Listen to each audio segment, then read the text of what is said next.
Propaganda was an incredibly persuasive form of communication during World War II and played a key role in influencing many Americans' attitudes towards Japanese people. After the attack on Pearl Harbor, the United States government, along with other companies and organizations, were harsh in their portrayal of Japanese people and often exaggerated physical features and racial stereotypes that supported the idea they wanted Americans to have about their enemies. While there was U.S. propaganda villainizing all enemy countries, there were differences in the portrayal of Japanese people and in members of the European fascist parties.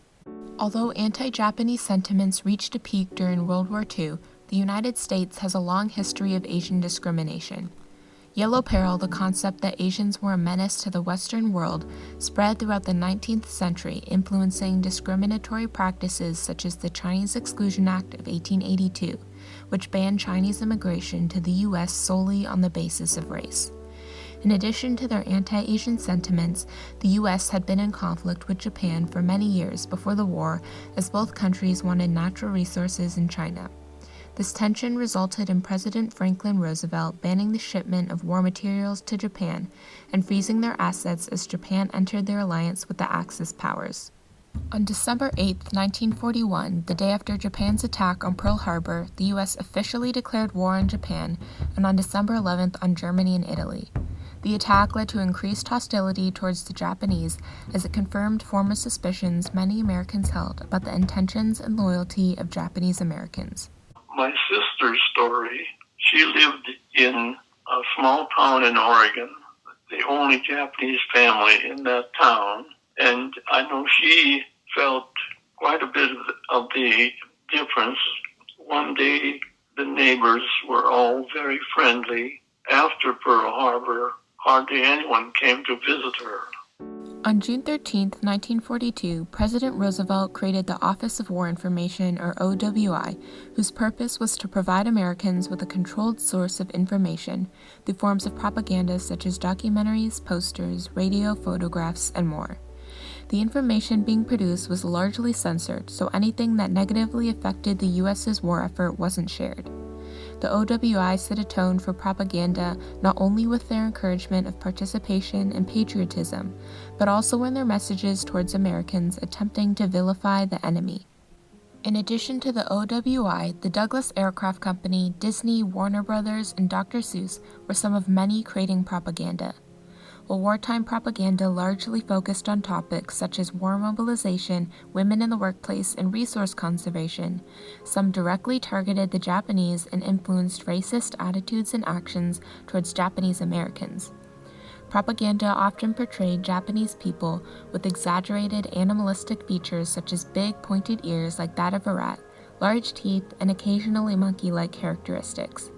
They were often given slanted eyes and yellow complexions, which supported common racial stereotypes. These dehumanizing racial representations detached any sense of human relation, which further isolated the Japanese and fueled a lack of compassion for the entire race. In addition to images depicting the Japanese as animals, propaganda also portrayed them as murderous and barbaric, often holding weapons like guns or knives, sometimes with blood dripping off them, which aimed to instill fear in the American public. Since these animalistic and brutal illustrations targeted the race as a whole, Japanese Americans were wrongly associated with the enemy. On top of dehumanizing them, many pieces of American propaganda insulted the intellect of the Japanese. Broken English was used in the text on many posters as a way of mocking their accents and intellectual capability. The Tokyo Kid posters often depicted Japanese people with large buck teeth and drool coming out of their mouths, giving them a dopey and brainless appearance. Many cartoons such as Donald Duck from Disney and Tokyo Jokyo from Looney Tunes included foolish, unintelligent characters and mocked Japanese culture.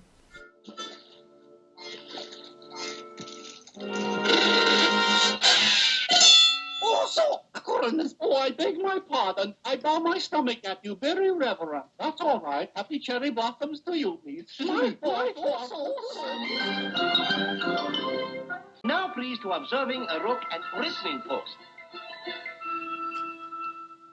Over here, our honorable aircraft spotter. Now we are showing you fire prevention headquarters. Oh, son of a gun, too late. Another common theme among U.S. propaganda was the stark differences in depictions between the Japanese and the European fascist parties. Dr. Seuss is well known for his children's books and cartoons, but he also drew political cartoons during World War II, many of which were anti-Japanese. As seen in his image titled Married Exactly 1 Year Today, Seuss's depiction of Hitler is tame, with little exaggeration of physical features, whereas the Japanese woman has overly emphasized slanted eyes, a pig-like nose, a small mustache, and big teeth, which were all stereotypical features of the Japanese. To the far left, there is an appalling image of a baby, a combination from the Japanese woman and Hitler. It's holding an axe signifying danger. While the messages in American anti-Japanese propaganda gained support for the U.S.'s war effort, they had major consequences for Japanese people. Asian American stereotyping continued after the war with a couple of core messages. One was basically that Asians in general, Japanese Americans, are in many ways less than human. The Munson Report, written in 1940, detailed Curtis B. Munson's examinations on the loyalty of Japanese Americans on the West Coast, and his findings, as explained by historian Michi Weglin, that there was a remarkable, even extraordinary degree of loyalty among some of this generally suspect ethnic group, and that only a few of the Issei, the older immigrant generation, remained loyal to their home country. Despite being presented with this evidence, President Roosevelt issued Executive Order 9066 on February 19, 1942, authorizing the removal of over 100,000 Japanese Americans. I generally say we all went into camp angry for being put there, for having lost all of our personal goods. Most every family lost everything they had. I don't know of anyone who was not angry going there. While the last of the camps were closed in 1946, many faced long-lasting psychological effects from the stress, being stripped of their civil rights, and the dehumanizing conditions in the camps. While reparations were finally made in 1988 with the Civil Liberties Act, many who were in the camps had already passed away. Though anti-Japanese rhetoric slowed after the war ended, many Americans continued to view the lives of Asian people as less than equal to their own. When Officer William Calley was convicted of murder for killing hundreds of Vietnamese civilians in the My Lai massacre, a Newsweek survey found that 78% of the American public didn't think he should be charged guilty. Messages that came out of U.S. propaganda reached a wide audience and changed Americans' perceptions of the Japanese from vague racial discrimination to hatred and fear. This fueled Americans to view them as less than equal and their lives as more expendable. It's possible that these sentiments are what prompted the decision to drop nuclear bombs on the largely civilian cities of Hiroshima and Nagasaki. There is a subtext knowing after the war that Japan was at that point nearly defeated, and the fact that the Americans, if they wanted to show that the atomic bomb would make their resistance useless, why did they have to drop it on a city? People say, why didn't you just drop it across Tokyo Bay so everyone could see the destruction, or on top of Mount Fuji or something, to show that this was a threat? But instead, they go ahead and drop it on two civilian cities. In his 1945 column in the Chicago Defender, Langston Hughes wrote, "How come we did not try them atomic bombs on Germany? They just did not want to use them on white folks. Germans is white, so they wait until the war is all over in Europe to try them out on colored folks." Because of the continued existence of anti-Asian propaganda that demeaned Asian as humans, the fact that there is little regret for the fact that hundreds of thousands of civilians died in that war still is an undercurrent that exists.